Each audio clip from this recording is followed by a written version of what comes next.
Éléphant royal et vin.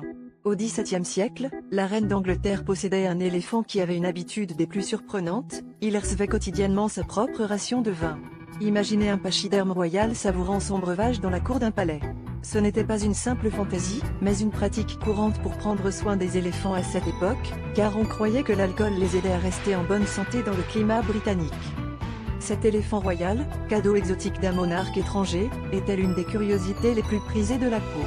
Les nobles et les visiteurs se pressaient pour voir cette créature spectaculaire, et son régime unique ne faisait qu'ajouter à son mystère.